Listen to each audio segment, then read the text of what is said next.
Hey everyone, this is Steve Weintraub with Collider. I am here at our media studio in Austin at South by at the Cinema Center, and I am thrilled to be talking to the fine folks behind Out for Delivery. How are you doing? Doing all right. How are you? Lovely. Yeah. It's the flowers. Wait, I just realized, is that the Murakami. Japanese? Yeah. What's his? I can't. Murakami. Yeah. Yeah. Are you a fan of his art? Big time. Do you have this? Do you have stuff from him or just that hat? I don't have anything up on our walls, but I do have some. He made pillows that are of these flowers. Yeah. We have some of those in our home. And he's also done some really intense, very sexual things in his art. I don't know how familiar you are with him, but I went and saw him at the MoMA years ago, and there is some intense shit. Are we cursing here today? We can do whatever we want at Collider. There's a naked dude holding his dong with a lasso of jizz coming out, and then a full naked woman on the, like, another statue, just like fully naked woman. All the parts are accentuated. It was intense. I didn't know that was a big part of his repertoire.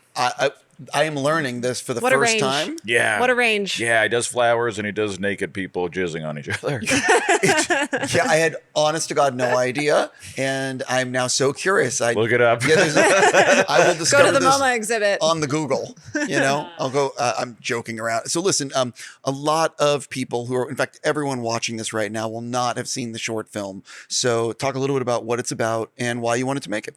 Yeah. So Out for Delivery is about a dark comedy about a terminally ill woman who decides to seek end-of-life care, and the systems that are meant to make her death peaceful and dignified end up becoming the opposite.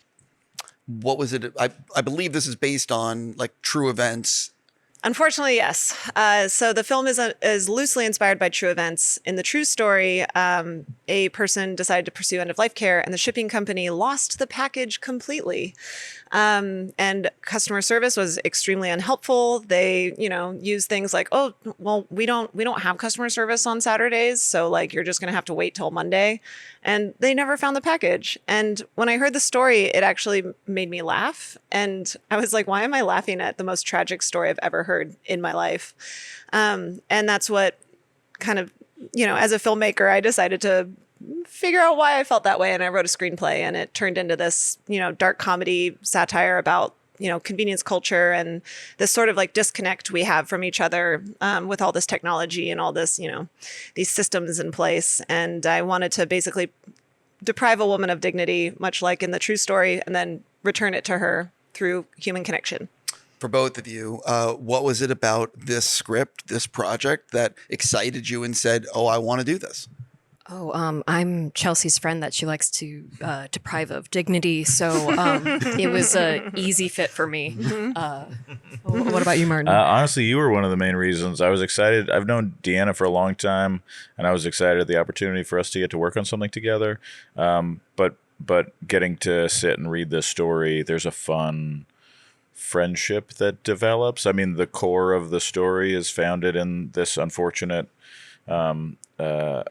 story that you have in real life, but I think a big part of the way that the story develops is that we kind of become friends as I'm waiting for her medicine to end her life. So in this process, we start to get to know each other as I'm waiting to do my job, which is to deposit her body at the funeral home that I own. One of the things about short films is that you have to do a lot no pun intended, in a very short time. So talk a little bit about the challenges of trying to do everything in, I believe, 15 minutes. Yeah. I mean, I just, as a filmmaker, we sort of start in short film, and I think you start to learn very quickly what works, what doesn't, and how to get a message across very quickly. And so what I found with this was I knew exactly the like beats to follow with this character and her journey and how I wanted it to go. But also it's just, it was 17 pages that we shot in 2 days, and which is a lot. And then when I was cutting it together, a friend of mine challenged me to make a 10-minute version of the film, which kind of lended us to trimming it back and getting the runtime down to 16 minutes. So I think it's just knowing your characters and ensuring that you see the arc through in a way that can resonate with an audience, and challenging yourself to do that in a short amount of time is like just a really good practice in storytelling. One of the things is when you make anything, you really never know what's going to happen. It could fall on its face, and it could also get into Sundance and South by, so what is it like for you and for everyone? What does it mean to like be in these two prestigious festivals with your work? I'm still like finding my footing. It's such an honor. It's also, incredibly validating. I've been, making things for a long time, and to have something hit in this way means so much to me. And it just, hopefully it opens the doors for me to continue doing this kind of work on this scale. But especially with Sundance, I was a longtime volunteer at the festival. I love participating in events in that way and like giving back. And so to premiere at Sundance was just incredibly meaningful for me, as just with my history with the festival. And honestly, South by is one that I've always wanted to attend. I've always wanted to come here. And the fact that I got to come here too, I don't know. I'm still reeling.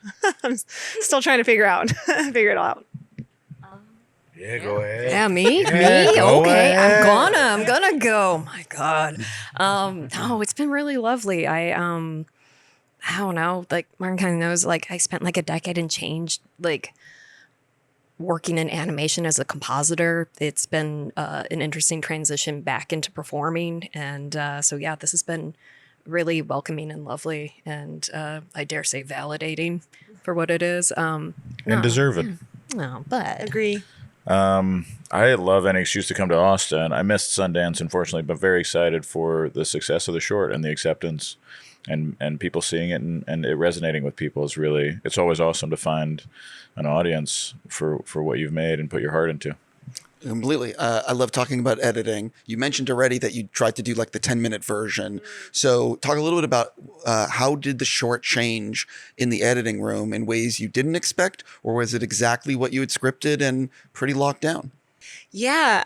So this film happened incredibly fast too. I wrote it in July. We found out Martin's availability in like early August. We shot it in mid-August, and I picture locked it by like that first week of September, which is, I know, bonkers, but I don't know. There was like an urgency. It felt cosmic to bring this whole thing together.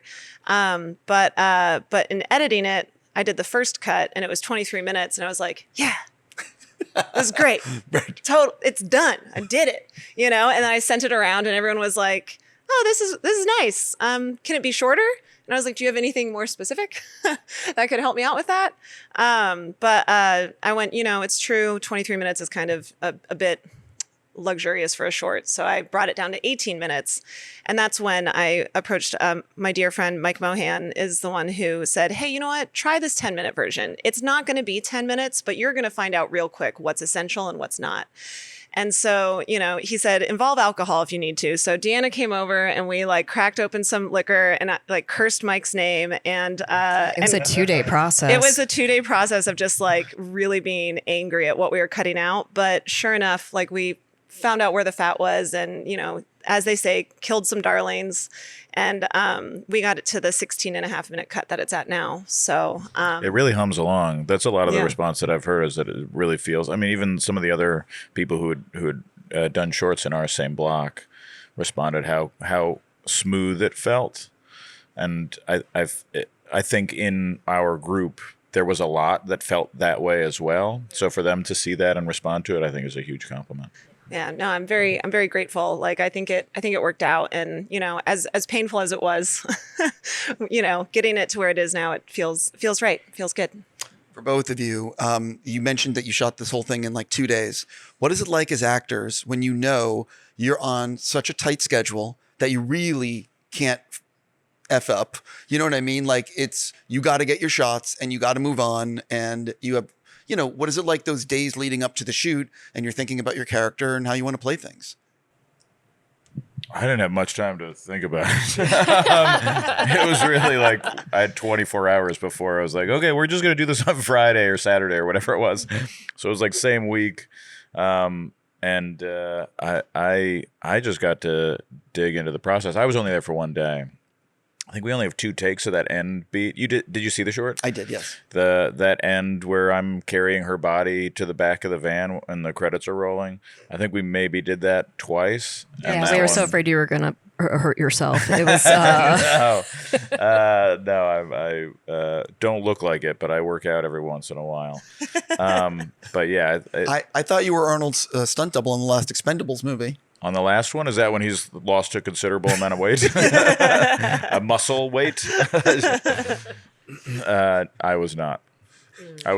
But I'm open. If you're casting, I'm open. But yeah, we only did 2 takes of that, and the first one was really fast, and that second one was real slow. I think you said take your time. yeah. I feel like No, notice how he's both defending felt long, himself. probably. Take your time. I thought it worked. Yeah. It was great. No, I thought it was real. Like the second, it must be the second take. It is the second take that we used. I also, I told Deanna, I was like, flop around a bit more, if you can. If there's like a move, you can do a big Well, flop. we should say that, like in this, you are in the front seat of a van and you are being brought to the back, and This it's is not very a short little distance; it's just- a real distance. It's a, The medicine kicks in, it does. and then I got to take her body to the back of the van, Yeah. just for my job. Just being clear.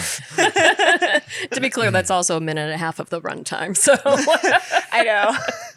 I was like, I'm not trimming this back. I am curious. So for you, you mentioned that you haven't, you've been doing other things. Like, what was it like for you the days leading up to filming this? Because you're in like everything. honestly, it's just exciting because Chelsea wrote us a great script, so everything was kind of on the page. So it was just like the fun of just problem solving, where it's like, okay, oh, if this is true, whatever, of like figuring out who she was. So it was just on the day, just trying to be honest with the beats, and like thankfully the comedy comes out of just being an honest little nightmare. So yeah, it worked out. Sorry. Yeah, I was just going to say too, like the benefit of writing a part for one of your best friends and casting them is that like you get to, like we got to sort of workshop it even while I was writing in a way. Is when I wrote the first draft of the script, I was like, well, this is going to be for you. So let's like sit down and talk about it. And that helped us kind of trim some fat like on the page before we got to the shooting script. But it was also just like so collaborative. Like we got a chance to just like really workshop the character and give Deanna the space to like, really ground this in a way that I feel like is why it's being so well received. Is like their performance is so grounding and real, but it's also so funny. And I think because of that real world feeling, that's what makes it work, A lot of that, well, I just think a lot of that also ties into the editing, like being able to pull back and not hold too long on maybe beats that feel precious to you in the process, especially because that is part of art, is you kind of get too attached to things the way that you see them. But it's always helpful to get into the edit and try to do what Mike, which I love Mike. We did a movie together a long time ago. He's a doll. He's a sweetheart, super talented.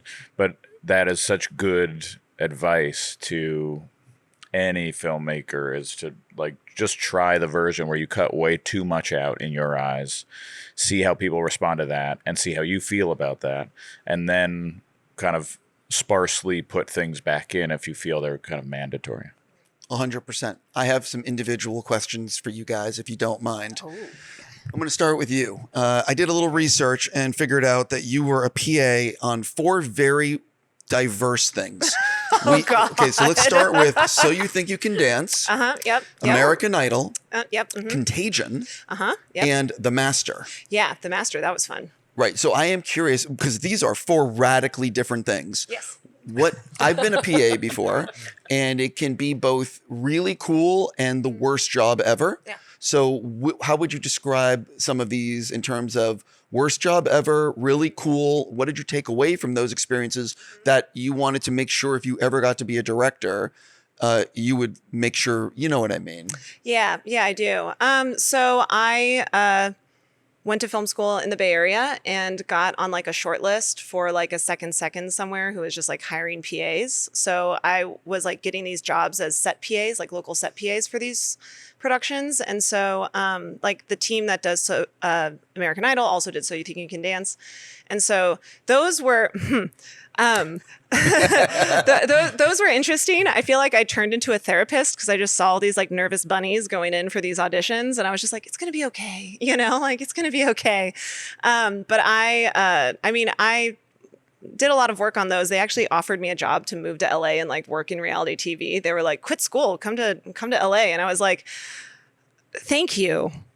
No, like I don't want to be in reality TV, but thank you. But that it was the same like list, And so then when I got the call for Contagion, I was like, fuck yeah, but all I really did was just stand at a perimeter, like in the Tenderloin to prevent people from entering the set. And so I got to see, people shooting up. I got to see like a couple drug deals, and I was just there, a tiny like 21-year-old blue-haired girl on the corner of the Tenderloin.